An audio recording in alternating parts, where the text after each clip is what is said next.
han venido aquí a escucharlo. Yo creo que para ahorrar tiempo y aprovechar su visita, que pase ya a intervenir. Bueno, buenas tardes. Creo que vivimos tiempos difíciles. Nunca los trabajadores vivimos tiempos fáciles. Pero ante esta realidad tenemos una gran responsabilidad.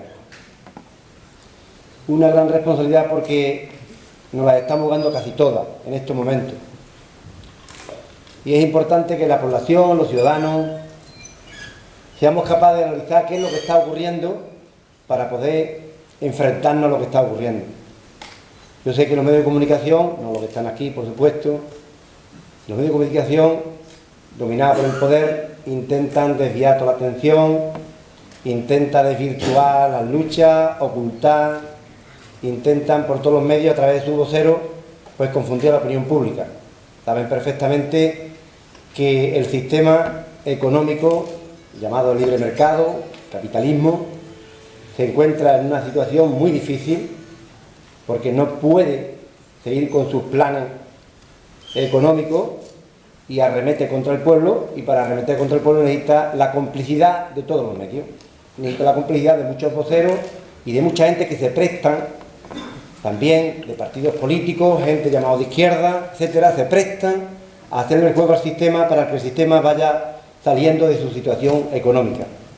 Nunca el sistema fue capaz de contentar a la humanidad. El sistema capitalista siempre estuvo en crisis. Hay miles de ciudadanos, cientos, millones de personas que no tienen vivienda, ni agua potable, que mueren de enfermedades, de hambre. El capitalismo nunca ha contentado la realidad social ni ha contentado al ser humano. Pero ha habido algunos grupos de países determinados donde el capitalismo, a través del saqueo de otros lugares, ha sido capaz de contentar fundamentalmente a la población. Pero en estos momentos de crisis económica, pues tiene bastante dificultad. Y para eso necesita la complicidad de muchos medios y de muchos partidos y de muchos voceros de la burguesía para intentar todo cambiar esto. Y yo vengo de un territorio de Andalucía. Andalucía es un territorio bastante grande, representa el 17% del territorio del Estado español, un 18% de habitantes, tenemos 8.200.000 habitantes, desde Almería hasta Huelva, que son dos provincias distintas, una en el norte y otra en el sur o suroeste. Estamos hablando de 500 kilómetros de distancia. Estamos hablando de un territorio que tiene 87.000 kilómetros cuadrados, que tiene 8 millones de hectáreas de tierra. Estamos hablando de un territorio importante, pero un territorio que históricamente ha sufrido las consecuencias de aportar mano de obra barata para enriquecer otros lugares del Estado español. Andalucía, la burguesía y los gobiernos se han preocupado siempre de que no hubiera un desarrollo para aportar esa mano de obra a otros lugares. Nosotros tenemos un clima importantísimo, no tropical, como aquí, pero sí en algunos puntos Andalucía es tropical, parte de Granada, parte de Málaga, donde podemos cultivar cualquier cosa, desde la chirimoya, el aguacate, la banana, el arroz, los cítricos, cualquier cosa. Tenemos el 30% de las tierras más ricas de Europa, 30% de las tierras de Andalucía más ricas de Europa. Pero a pesar de eso, y de esa riqueza que tiene nuestra tierra, hubo que emigrar más de 2 millones de personas buscando un trozo de pan que en nuestra tierra se le negaba a otros lugares del Estado español, sea Cataluña, Madrid, País Vasco, Canarias, o incluso parte de Europa, Alemania, Francia, Italia, o Suiza, etc. 2 millones de personas tuvieron que ir de nuestra tierra. ¿Por qué? Porque nuestra tierra, aparte de que los gobiernos y la burguesía la destinaran como mano de obra barata, es verdad que los terratenientes tienen el 50% de toda la tierra de Andalucía. El 2% de los propietarios de tierra tienen el 50% de toda la tierra de Andalucía. Nunca se preocuparon de desarrollar la tierra. Ellos se conformaron con los costos de caza, con las subvenciones de Europa, de la política agraria comunitaria, y también se conformaron con tener sus caballos. Pero nunca le importó el desarrollo agrario ni el desarrollo industrial de Andalucía. Nunca le importó. Y las consecuencias ahora, con esta crisis económica, que más que una crisis, una estafa para quitarle al pueblo todos los derechos, pues se ve que en Andalucía estamos pagando las consecuencias más graves. Vosotros quizás estéis aquí en un 34, un 35 de paro. No tenemos un 35 de paro. 1.500.000 personas están ahora mismo en el desempleo. La situación económica de Andalucía es gravísima, porque el paro es gravísimo y al mismo tiempo hay una situación de atraso ya histórico en Andalucía. No tenemos industria de transformación, se ha basado toda la economía en el turismo y en el ladrillo, en la construcción, que como vosotros sabéis perfectamente, el ladrillo cayó y eso ha arrastrado el 30% de la economía de nuestros pueblos, sea de carpintero, sea electricista, sea fontanero, sea transporte, sea incluso la hostelería. Eso ha arrastrado absolutamente de todo.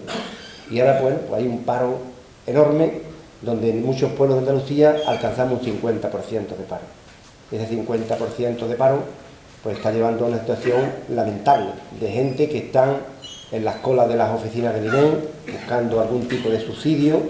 Vemos cómo están en las colas de los ayuntamientos a través de los servicios sociales, a través de Cáritas, de la Cruz Roja, o incluso de la Iglesia, o del cura, de cualquier ONG, buscando trabajo, buscando. Incluso en muchos pueblos nuestros la gente ha vuelto como hace 30 años, a la caza furtiva, a buscar los espárragos, las taganinas, los caracoles, incluso rifando.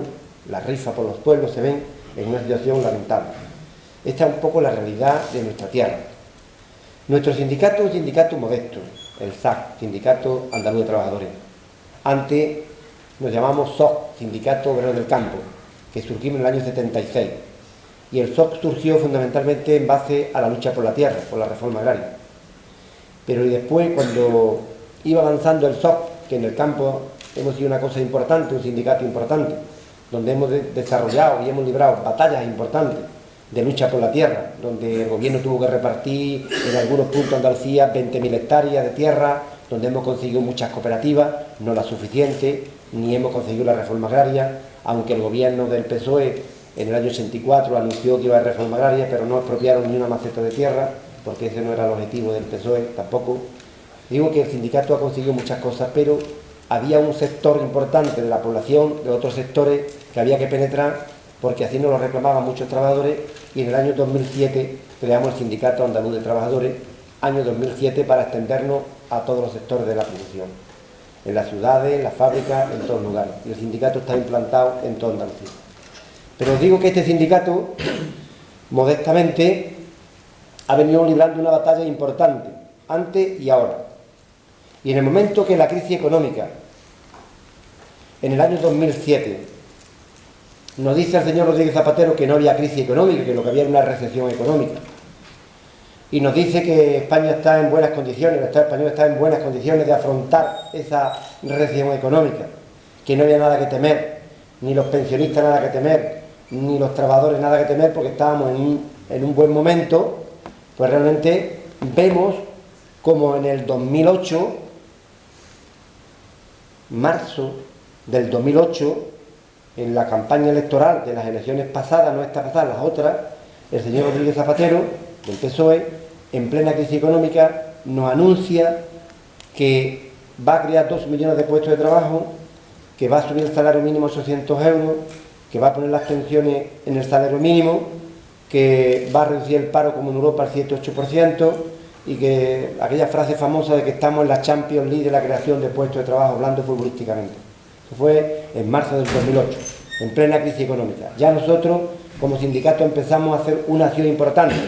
Empezamos a ocupar los bancos, el Banco de Santander, ocupamos inmobiliaria por todo el tema de la especulación urbanística que habían hecho, empezamos a cortar las carreteras, empezamos a convocar huelgas generales en comarcas distintas de Andalucía, pero el silencio se adueñaba de todas nuestras acciones. Eso lo dijo Zapatero en el 2008 en plena campaña electoral, sabiendo perfectamente lo que había. Un año después nos dice que había que arrimar el hombro, que España estaba un poco debilitada y que había que echar una mano. Y echar una mano significó que una reforma laboral, el subir el IVA a 2 puntos, significó quitar el cheque bebé de las madres que tenían un nene, significó el acabar con los 400 euros para los terminales, significó dar a los bancos 150.000 millones de euros, significó poner la jubilación a los 67 años, coger a las pensiones, quitar a los funcionarios entre el 5 y el 15%. Eso significó un año después de que nos prometiera que España era un paraíso y que estábamos en la Champions League de la creación de puestos de trabajo. Solamente hay que sacar del ordenador, del internet, las 100 medidas del PSOE en esa campaña electoral para mejorar España.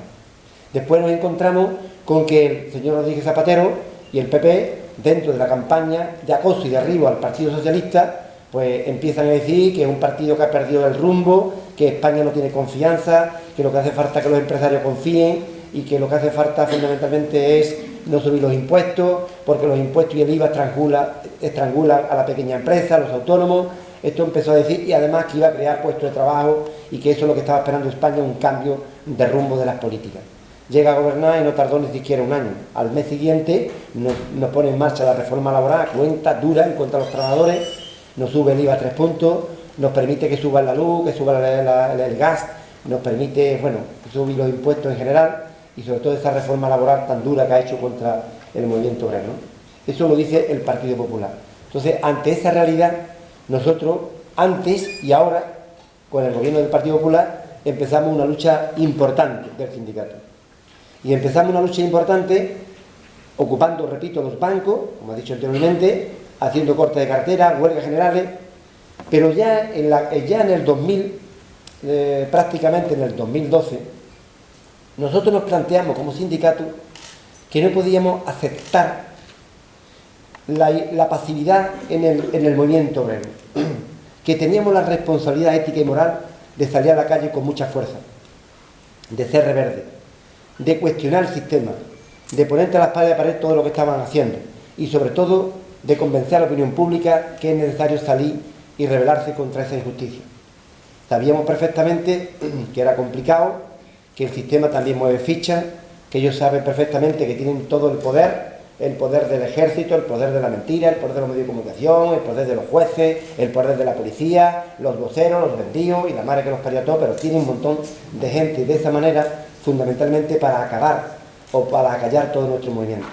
Y nosotros empezamos una lucha importante y dijimos, no ocupamos más ni una finca simbólicamente. Todas las fincas que ocupemos, vamos por ellas. Y nos tienen que sacar por los pies por delante. El 4 de marzo ocupamos una finca en Palmas de Río, de 400 hectáreas, pública.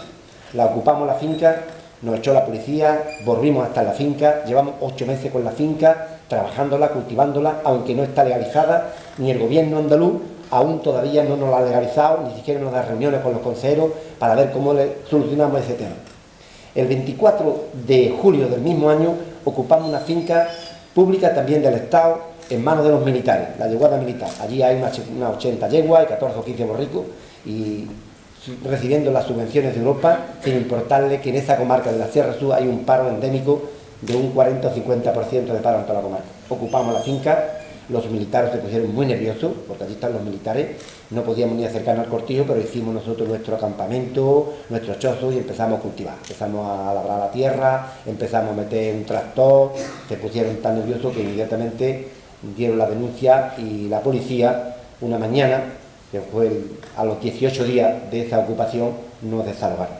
Pero nosotros el día 7 de agosto, para señalar un poco la situación que había en Andalucía, de paro, de miseria y del hambre que está llegando en muchas puertas de trabajadores y trabajadoras, ocupamos el Carrefour y el Mercadona, 7 de agosto.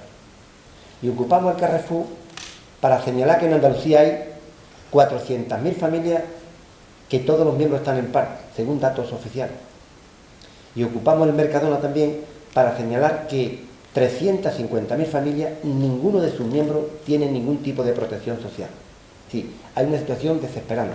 Y sobre todo ocupábamos el Mercadona y el Carrefour, que son dos grandes supermercados, que son los que arruinan también a los pequeños agricultores con los precios que les fijan, ellos perfectamente, sobre todo para denunciar y para que un debate hubiera en la sociedad de que en la Europa del siglo XXI, en la Europa donde nos hablan de los derechos humanos, de las libertades y del progreso, se pasa hambre. Y eso fue lo que empezó a dar la vuelta al mundo. Posiblemente la lenteja que quitamos en aquellos días, como tiene tanto hierro y tanto potasio, pues ya le dieron la vuelta al mundo. Pero la verdad, lo que queríamos nosotros con esa acción era denunciar la situación de pobreza. Inmediatamente todos los voceros de la burguesía se pusieron a trabajar. La prensa dio una noticia, rompió el cerco mediático, empezó a